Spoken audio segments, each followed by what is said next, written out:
Math solutions for everyone. Good morning. Lecture number 11th. Last lecture 10th में हमने 9th problem देखा था, problem set 3.2 में practice से. मगर इस लेक्चर में उस लेक्चर में हमने 7th नहीं लिया था, 8th भी नहीं लिया था. इस लेक्चर में हम 7th कवर कर लेते हैं. तो प्रॉब्लम अच्छे से समझ लीजिए. The 11th term and the 21st term of an AP are 16 and 29 respectively. यानी 16th टर्म जो है, 11th टर्म जो है वो टर्म 16 है. यानी T11 is 16 और आपको 21st टर्म भी मालूम है जो 29 है. यानी 11th टर्म भी आपको मालूम है और 21st टर्म भी आपको मालूम है. सिंपल है. जो आपको दिया गया है, इन्फॉर्म किया गया है, उसके बेस पर हम कुछ बातें समझ ले रहे हैं. उसमें 11th टर्म भी आपको मालूम है और आपको 21st टर्म भी मालूम है. अब यहाँ पर आपको बहुत ही जरूरी बातें मैं यहाँ पर इस प्रॉब्लम में बता रहा हूं, तो आप इसको अच्छे से देख लीजिए. तो देख लीजिए. Then find the 41st term of that AP. यानी आपको 41st टर्म फाइंड करनी है. 41st टर्म आपको फाइंड करनी है. दी गई है 11th टर्म, 21st टर्म भी आपको मालूम है, आपको फाइंड करनी है. 41st टर्म हम पहले इसको किस तरीके से सॉल्व करना चाहेंगे, कैसे कर पाएंगे, इस पर डिस्कस करते हैं. आपको 41st टर्म फाइंड करनी है तो आपको Tn equal to a plus of n minus 1 into D, इस nth टर्म फॉर्मूला का यूज करना ही पड़ेगा. उस फॉर्म का यूज करके ही आप 41st टर्म फाइंड कर पाएंगे. यानी आपको 41st टर्म फाइंड करनी है तो आपको n मालूम है. यहाँ पे T41st फाइंड करना है. 41st टर्म यानी n आपको मालूम है. आपको a मालूम होने की जरूरत है यहाँ पर और आपको d की भी जरूरत है यहाँ पर. a यानी first term of an AP, यानी फर्स्ट टर्म आपको फाइंड करनी पड़ेगी. और d यानी कॉमन डिफरेंस भी आपको मालूम होना चाहिए. अगर आपको फर्स्ट टर्म और कॉमन डिफरेंस, ये दो बातें अगर आपको मालूम होगी तभी आप 41st टर्म फाइंड कर पाएंगे.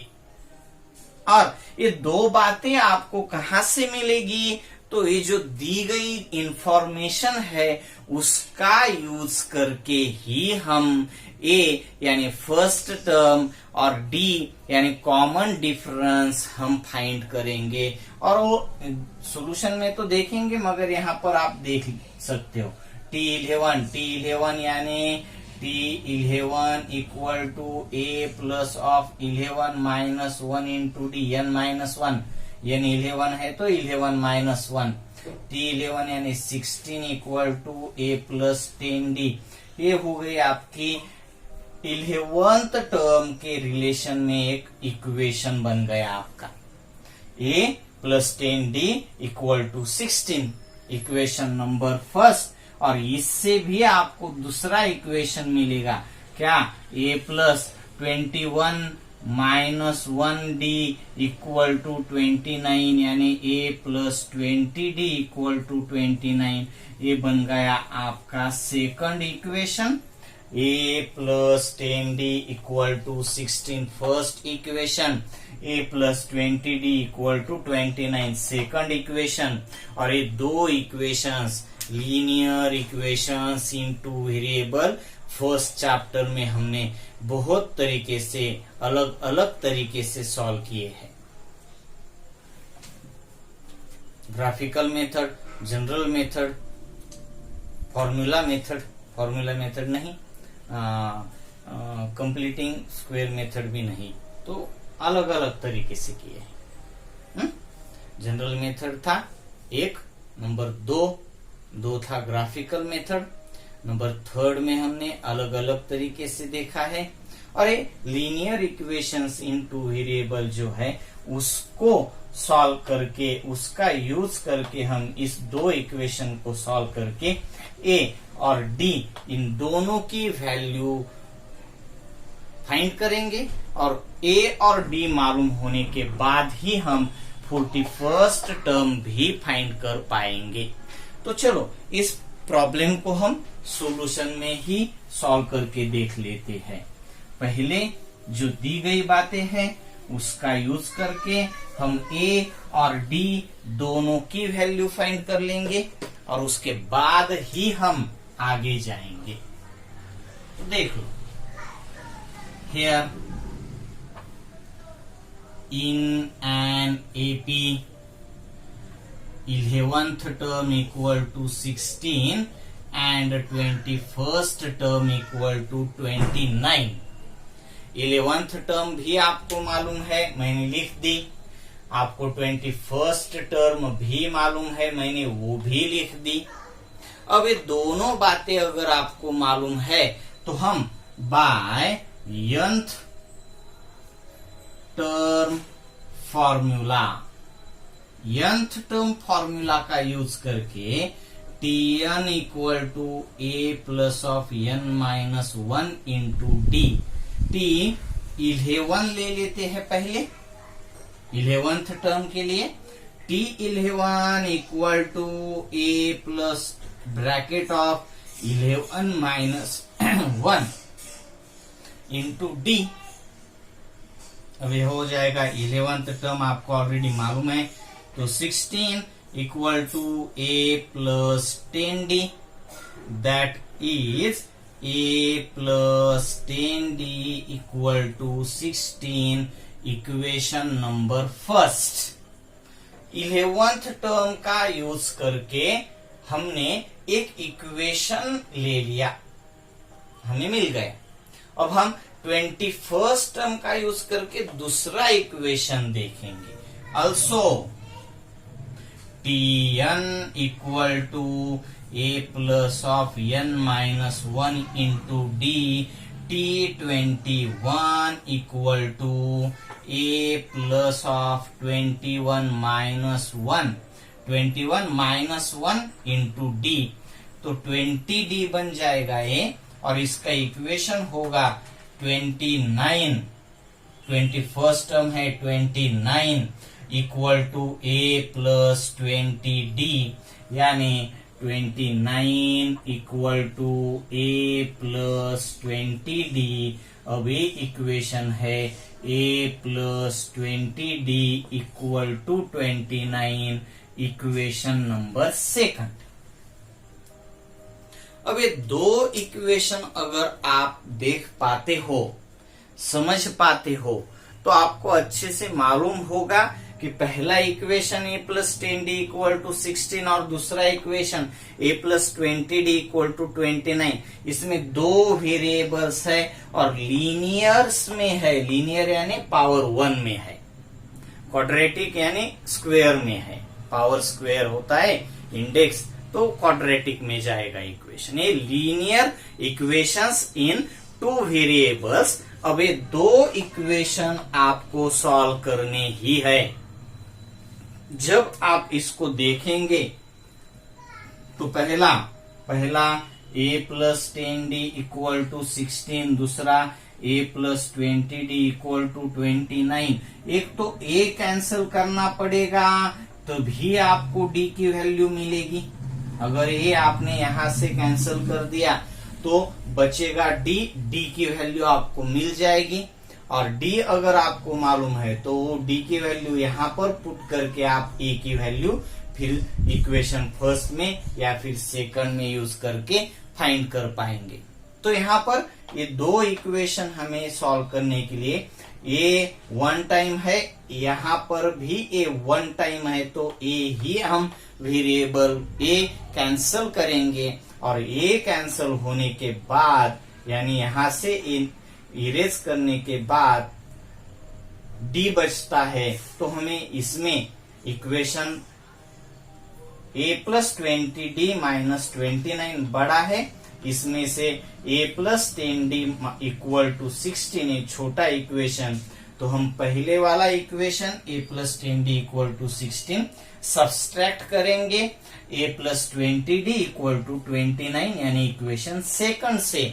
तो यहाँ पर लिखेंगे हम subtract equation first from equation second, subtract equation first from equation second. इस सेकंड इक्वेशन में से हमें पहले वाला इक्वेशन सब्सट्रैक्ट करना पड़ेगा। सब्सट्रैक्शन से माइनस ए भी माइनस ए प्लस भी माइनस ए तो 0 बन गया। 20d माइनस 10d का कैलकुलेशन 10d 29 माइनस 16 बन जाएगा 13, तो d होगा क्या 13 डिवाइडेड बाय 10। d की वैल्यू क्या बन जाएगी आपकी 13 डिवाइडेड बाय 10, यानी यहाँ पर आप सीधे सीधे 1.3 लिख सकते हो। 13 डिवाइडेड बाय 10 यानी d आपका इस अरिथमेटिक प्रोग्रेशन में d यानी कॉमन डिफरेंस 1.3 है। अब इस d का यूज करके इस d का यहाँ पर भी यूज कर पाएंगे आप, यहाँ पर किया तो भी चलेगा। आपको a फाइंड करना है, सिंपली मैं फर्स्ट इक्वेशन में इसको ले लेता हूं। Put d equal to 1.3 in equation first, तो a plus 10d equal to 16, a plus 10 of 1.3 equal to 16, a plus 10 into 1.3 13, 13 equal to 16 plus 13 minus 13, तो a की वैल्यू भी आपको मिल जाएगी जो है 3। 16 माइनस 13 3 बन जाएगा आपका a। अब ये जो बातें मैंने यहाँ पर बताई है वो कहाँ से है, फर्स्ट चैप्टर लीनियर इक्वेशंस इन टू वेरिएबल से। अब ए भी मालूम है आपको और डी भी मालूम है, आप 41st टर्म इजीली फाइंड कर पाएंगे। नाउ अब आपको ए मालूम है 3, डी मालूम है 1.3 एंड n मालूम है 41 by nth term formula. By nth term formula Pn equal to a plus of n minus 1 into d। nth term 41st term find करनी है, इक्वल टू a 3 है प्लस n 41 माइनस 1 है, 41 minus 1 into d की value है 1.3, तो ये होगा 3 plus 40 into 1.3, 3 plus 40 into 1.3। अब 1.3 से 40 को मल्टीप्लाई करेंगे और उसके बाद 3 उसमें ऐड करेंगे। 13 zeros are 0, 13 4s are 52 यानी 52.0 यानी 52 प्लस 3 55 यानी इस अरिथमेटिक प्रोग्रेशन की 41st टर्म 55 है। इसको आप अच्छे से एक बार रिवाइज कर दीजिए। हम नेक्स्ट लेक्चर में 8th प्रॉब्लम सॉल्व करेंगे। Okay, bye.